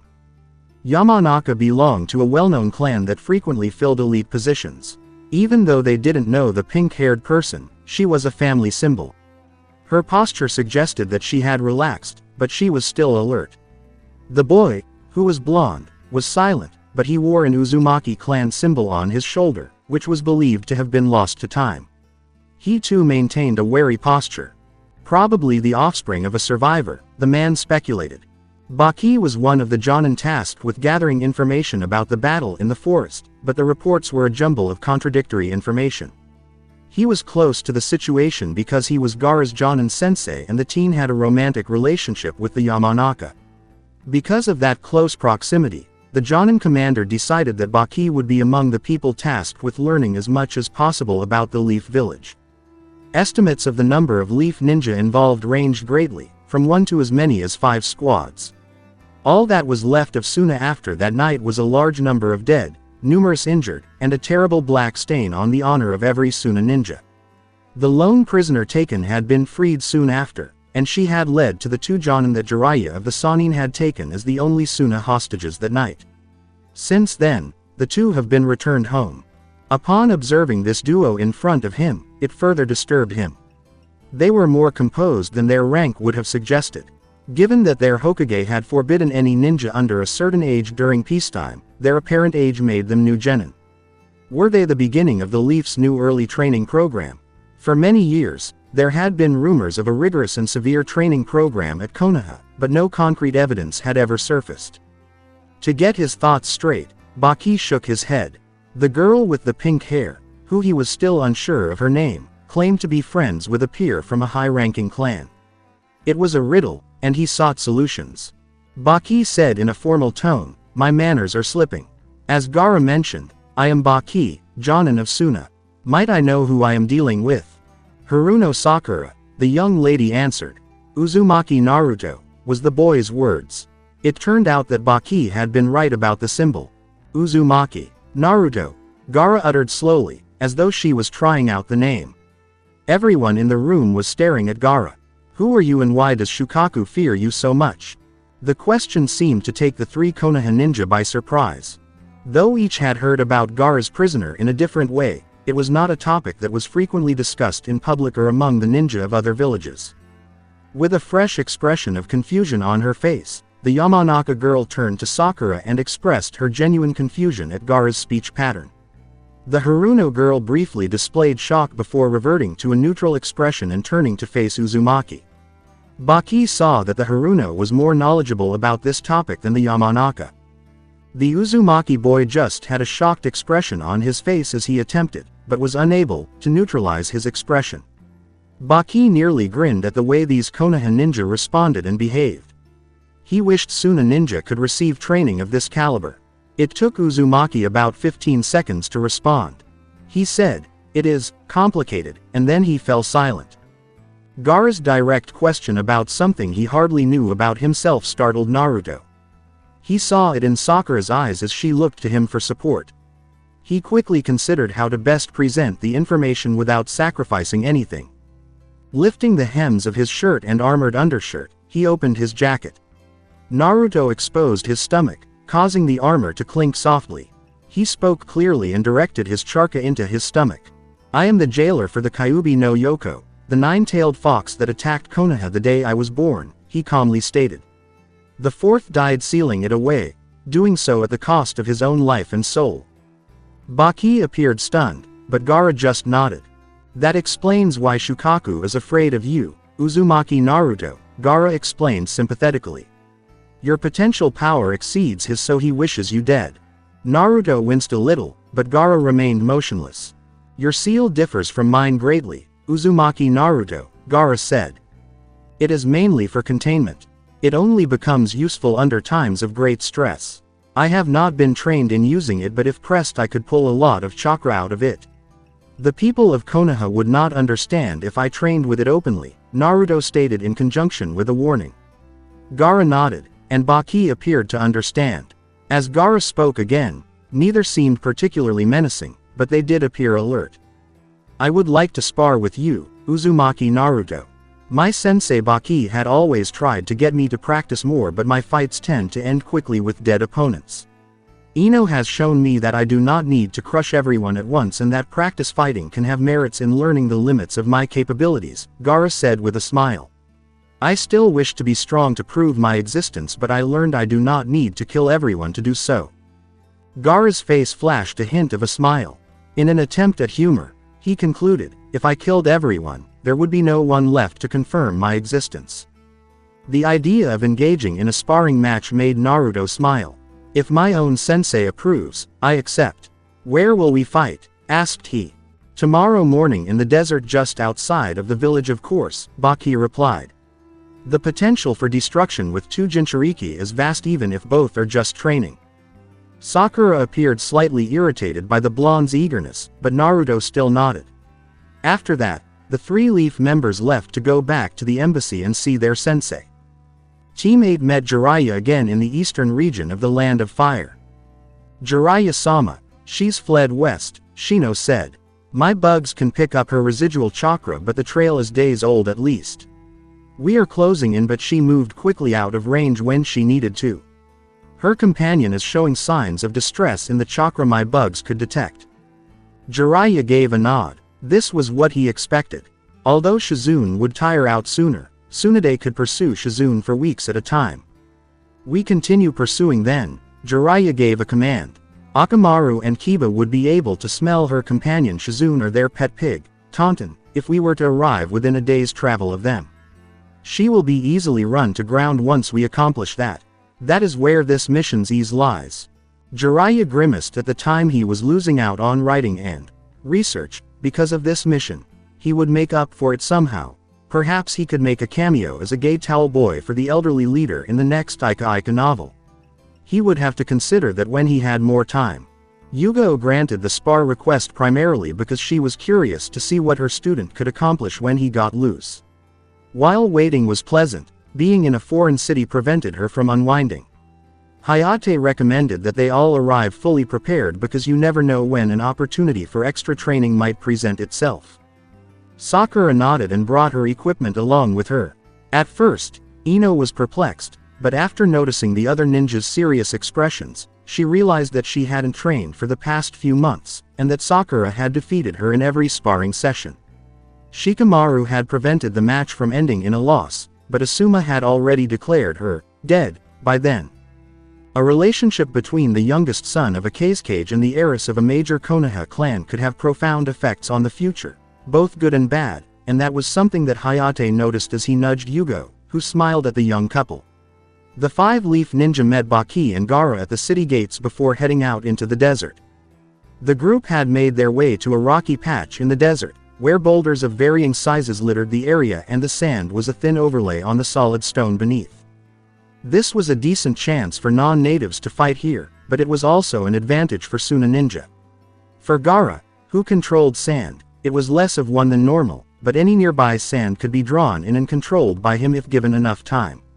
For the purposes of a spar, it was about as fair as one could get while still in the area. This is a basic spar, Baki said. There can be complete contact, but no killing blows. Instead, make a symbolic touch, if you have one, and declare your victory aloud. Are you both on the same page? He questioned Naruto and Gaara. After exchanging understanding words, the non-combatants retreated from the pair. Naruto, do your best, yelled Sakura. Before yelling out, win it Gaara. Ino gave her friend with pink hair a glare. Sakura shot a glare in return at Ino, who responded by protruding her tongue. The two teenagers then exchanged a smile, maintaining their rivalry and friendship. Taking up a ready position, Naruto knew very little about Gaara, who was at a serious disadvantage in the desert due to his ability to control sand, but he still trembled with excitement. The blonde teen leapt over the wave and ran toward Gaara, drawing out a kunai as he ran. Gaara then made the first move, lifting his arm and sending a wave of sand flowing toward Naruto like water. Gaara then made the second move, raising his other arm, and the sand swiftly rose up before Naruto like a wall. Unexpectedly, a cylinder of sand rose up around Naruto, and before he could jump up and out, the blonde boy could not stop in time and ran into the wall, barely avoiding his face from hitting it directly. He rolled to one side, avoiding a soft spot in the ground that would have trapped his feet. "Desert funeral," Gaara announced, his voice raspy. "He's dead." Sakura briefly became alarmed, but the sand moved away from Naruto, sparing the blonde. "First point goes to Gaara," Baki uttered, somewhat smugly. With a smile on his face, Naruto put the kunai back into its sheath. "Extra?" Gaara inquired. "Assume it," Naruto answered. "This is fun," and leapt off to a rocky area with less sand. Even though Gaara had never experienced emotion, he responded with a small smile of his own. Both Hayate and Yugo exhaled with relief, realizing that the first fall was always the hardest and that it set the tone for the entire spar. Gaara, on the other hand, had maintained total control over his sand, so perhaps this would work out in the end. Naruto had been defeated in a matter of seconds. Gaara just defended with walls of sand, but Naruto quickly saw a weakness and took advantage of it, attaching low-powered tags to his kunai and throwing them at Gaara in a pattern to test the redhead's defenses. Gaara did not bother with throws that would go wide from the start. The blonde then charged to attack again, throwing more explosives as he ran, then making a strange hand seal Gaara had never seen and calling out, "Kage Bunshin no Jutsu." Naruto charged up a single smoke tag to mix with the others but threw it so it would be well wide behind and upwind of Gaara. It blew up and covered a large area with smoke which slowly drifted at Gaara under the slight breeze. A cloud of chakra smoke engulfed Naruto, and 6 identical clones materialized from the smoke. Gaara launched another wave of sand, striking most of the blondes, but one of them managed to jump over the wave and proceeded to charge at Gaara. Without any apparent effort, Gaara caught the lone ninja, and just as he was about to celebrate his victory, the captive turned to smoke and an explosive tag detonated behind him. His sand protected him from harm, but he turned to see another 6 copies of Naruto emerge from the smoke at him. Substitution jutsu. When he made the first clones, Gaara thought to herself. He must have used a rock hidden under the cover of the smoke while the clones distracted me. He waved his arm and a cloud of sand grains shot out at the new wave of enemies, all of which vanished into a puff of chakra smoke. The smoke now surrounded Gaara, who brought his sand up around himself in defense. A series of small explosions rocked his haven, but missed it entirely. Yugo grinned. Baki also realized that Gaara would have been in trouble there if Naruto had used full power tags instead of training ones. Make a point for Naruto. The delicate shield might not have withstood a full-on assault of blasts, he said. Gaara hesitated a moment before nodding in agreement with the decision. Gaara and Naruto tested each other for the next 30 minutes, with Gaara winning 9 points to 1 for the redhead. Neither of them had used their tailed beast chakra during the fight, and while Gaara was hot, sweaty, and filthy, he still looked fresh because he had not moved during the spar. The blonde approached the redhead and shook hands. "You fight better than most of my opponents," Gaara stated bluntly, "but most don't survive long enough to realize their mistakes. This day taught me a lot." Gaara was good with his sand, which gave the redhead a significant advantage, and Naruto grinned back. "It might be a good idea to consider moving around more. Your presence there could be used against you by someone with much more authority." The teen spun around, startled, and realized that Naruto had pulled out his kodachi for the first time that morning as Gaara's sand flew at the source of the voice, sending up a massive cloud of dust. "You were correct, Naruto-kun," a voice from the nearby rocks said. The dust lifted, revealing 2 figures dressed in black robes with stylized red clouds on them.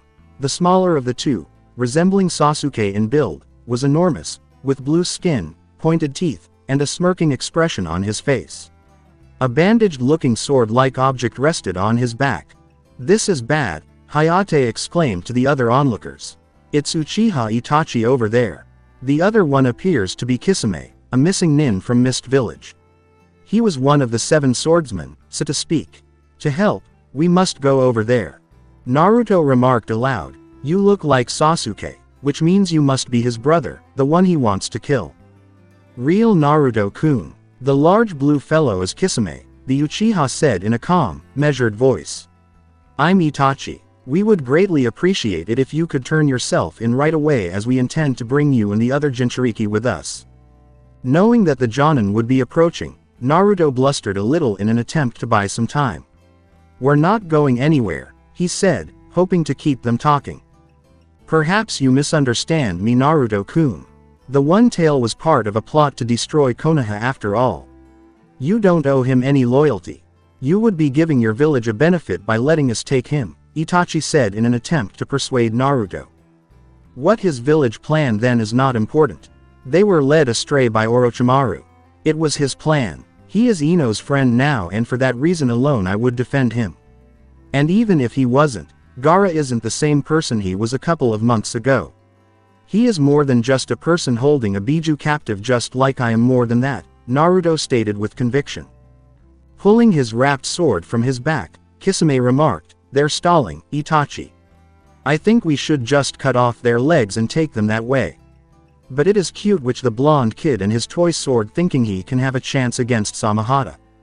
"I'll deal with Naruto-kun, Kisame. You deal with the One Tail. Do not maim him yet," Itachi said. Kisame grumbled, "Fine," but he raised his sword and charged Gaara. They were caught off guard by Kisame's speed. Gaara staggered back a little, and his sand jumped up to protect him from the blow. Itachi unleashed a fire jutsu and charged at Naruto. In order to prevent either team from helping the other, it made him jump to one side and away from Gaara. Gaara repeatedly used his sand defense against sword attacks, but with each block, the sand lost some of its responsiveness. Kisame laughed and quickened his attack pace. The shark-like man taunted, "Samahata like the chakra in your sand, boy. It is eating it up like candy." The strange sword absorbed the last of the chakra, animating the sand, causing it to finally fall to the ground. Moments later, Gaara took a blow to the head from the flat of the wrapped blade, rendering her unconscious. Itachi pressed his advantage by trailing behind Naruto. After landing, Naruto positioned himself defensively, holding his Kodachi at the ready, and facing his opponent. Naruto was staring into the Sharingan's crimson eyes. The world turned into a genjutsu and the teenager discovered everything was going dark. With a blink, he returned to the root warren beneath Konoha. He attempted to oppose what he was witnessing but was unsuccessful. He could see the group of unmasked root members standing before him, reporting to the leader. Despite only being able to see their backs, he was able to identify the hairstyles. Pink and black. Whispering, "No, we escaped from there," Naruto resisted the vision that was in front of him. They turned to face him, and his expression was met with emotionless blank faces. As they approached him, Sakura's pale green eyes and Gashi's dulcet brown eyes betrayed no life at all. When Naruto attempted to back away, he discovered he was immobile. Sakura, the zombie, raised a blank mask to cover Naruto's face and spoke in a monotone, "We never escaped. We are only being tested. We are root and will accomplish our mission." As the mask fit snugly over his face, Naruto was unable to even scream. In order to assist both boys, the Jonin who were charging at them had to divide. Sakura accompanied Yugo as she attacked Itachi, and Hayate and Ino accompanied Baki to help Gaara. As the pairs pursued the vanishing ninja, Hayate quickly gave Ino the order to pull the downed boys back and tend to their wounds. When Kisame noticed two swordsmen approaching him, he nearly leapt forward to strike. Swords drawn, Baki and Hayate launched simultaneous wind blade attacks as soon as they were within Kisame's line of sight. As he watched the attacks narrow in on the ninja who was missing, the sand ninja grinned a little. The leaf ninja's attack was smaller and less precise than his. "I'm glad I never got into a fight with him because he's better than me," Hayate thought. When Kisame swung back at the two Jonin and raked a large amount of their chakra from their bodies, the pair continued to fight, but the distraction allowed Ino to grab hold of Gaara and jump off with him before Kisame could stop her. Kisame just laughed and allowed Samahata to absorb the chakra of the attacks and only feel the breeze of the air moving past him. Turning back to the other fight, where Sakura and Yugo had engaged Itachi with their own blades, the blonde moved out of the direct line of sight of the mist ninja and attempted to rouse Gaara, the red-headed teen looking woozy but not injured from the blow to the head. "Oh my goodness, even the bad guys have swords here but me," she pouted, "I want one too." Ignoring her jealousy, Ino hurried to the second battle to finish the task she was given. The Uchiha simply sidestepped the attack with little apparent effort and leaned to avoid Sakura's follow-up, raising a hand into a one-handed seal and sending out his genjutsu at the attackers. Yugo led the attack on Itachi. When Yugo attempted to attack the Uchiha again, he erupted into a mound of sand that whirled around her like a dust devil. Genjutsu, she realized at once. She attempted to dispel it but discovered that it was far more difficult than usual. Choosing to take a defensive stance instead of continuing to attack nothing and possibly injuring her teammate, she tried to dispel the illusion. Itachi focused harder on a more intricate illusion, but Sakura was not even slowed in her attacks this time. Frowning at the lack of success against such a minor opponent, he turned to an even more powerful attack. However, the pink-haired girl seemed to brush it off after a moment. His eyes changed from a three-tone Sharingan that looked normal to a higher form called the Mangekyo Sharingan. Tsukuyomi, he whispered, catching Sakura in his delusion and going inside it to take control of it directly. Sakura's mental landscape was not what he had imagined it would be. Rather than the red and black world of the Tsukuyomi, it was a jumble of red, pink, white, and black. He searched around for Sakura's mental image, but had to leap back when a huge axe struck the spot where he had been just a moment before. The axe was being held by a girl who looked to be in her late teens. Her curves were well accentuated by the Anbu armor she wore over skin-tight pants. What was most startling about her appearance was the plain white mask covering her face, with a mass of pink hair spilling freely down her back. The girl picked up the axe from the ground, and although its blade was easily the length of her torso and its half inches across, she held it as lightly as a kodachi. This ridiculously large axe moved as fast as a sword, as demonstrated by the follow-through swing. Itachi needed time to establish control in this situation. Who would you be, then? I was anticipating Sakura-chan's arrival, Itachi remarked in his most composed tone. The girl answered, Sakura's not here right now, but you can call me Nei-chan. I will continue this story in next part. Till then, we weeb offline.